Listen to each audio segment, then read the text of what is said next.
Stand by for Dragon Ball Z. Coming next. Long before Black Mirror, before Ex Machina, before Ultron warned us not to build what we can't contain, there was Dragon Ball Z. And hidden between the gravity-defying fights and screaming transformations, there was a story about fear, about AI, about the quiet horror of knowing the future, and being powerless to stop it. The Android saga wasn't just about strength, it was about consequence, about creators building their own executioners, about a boy trying to fix a broken world only to break it even further. This wasn't just DBZ, it was science fiction, and we didn't even realize it. The horror of creation. Dr. Xiru and the Price of Control. Dr. Xiru wasn't a villain in the traditional sense. He wasn't evil for power, he was evil for certainty. Like Frankenstein, he wanted to make life, not to understand it, but to command it. But the androids don't malfunction. They do exactly what he built them to do. They kill him. And that's the scariest part. Because in his obsession to perfect the world, he engineered his own end. Not through chaos, but through logic, through code. Artificial intelligence doesn't need to hate you. Androids 17 and 18 aren't monsters. They're kids, bored, restless, free.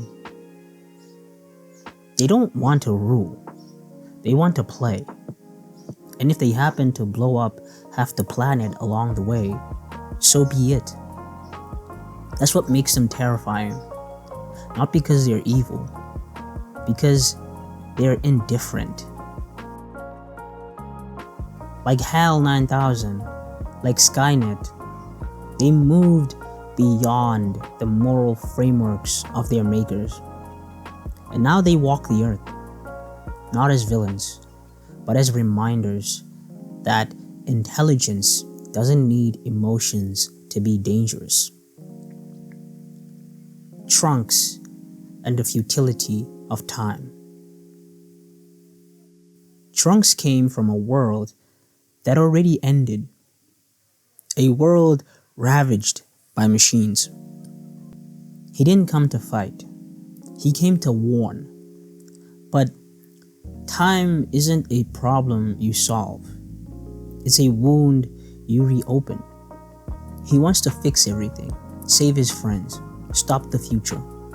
But every choice he makes changes something else. He isn't rewriting history. He's sort of fracturing it, isn't he? Like Shinji in Evangelion, Trunks has the power to change the world, but never the clarity to know what those changes mean. And when he finally returns home, the world is still broken. Only now, he's the one who's changed. Vegeta and the Curse of Pride. Vegeta didn't lose to Cell. He enabled him. Given the power to stop everything, he throws it away. Not for strategy, not for hope, but for pride. Like a Greek tragedy written in key blasts and sneers, his fatal flaw is always the same. He needs to be better than Goku. Even if it costs the universe, it doesn't matter. He's not the villain. He's not even a hero. He's a lesson. A warning that strength without wisdom is just another form of weakness. Reflection. The Android saga was never just about fighting.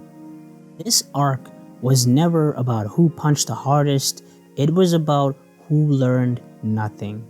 Dr. Xiru tried to perfect life and created death.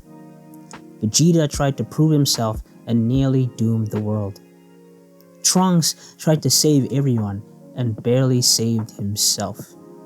Even Cell, the perfect being, was built from pieces of others, a monster of imitation, a reflection of all the flaws that came before. In the end, this saga isn't about heroes or villains. It's about the illusion of control. We think we can outsmart the future, design life, master time, surpass rivals. But sometimes, the more power we reach for, the less human we become. The Android saga wasn't DBZ at its loudest. It was DBZ at its most quietly terrifying. A warning dressed in battle armor. A tragedy dressed in Super Saiyan gold. It asked the question sci-fi always asks. What happens when we build things we can't understand? And the answer it gave? We lose. Not always in explosions. Not always in screams. Sometimes we just lose ourselves. So next time you revisit the Cell arc, don't just watch the fights. Watch the fear, the pride, the heartbreak, the future that never listens. And ask yourself, are we really evolving? Or are we just getting better at designing our own downfall? If you liked the video, please subscribe and tell me your thoughts below. Thank you for giving me your time today. Peace.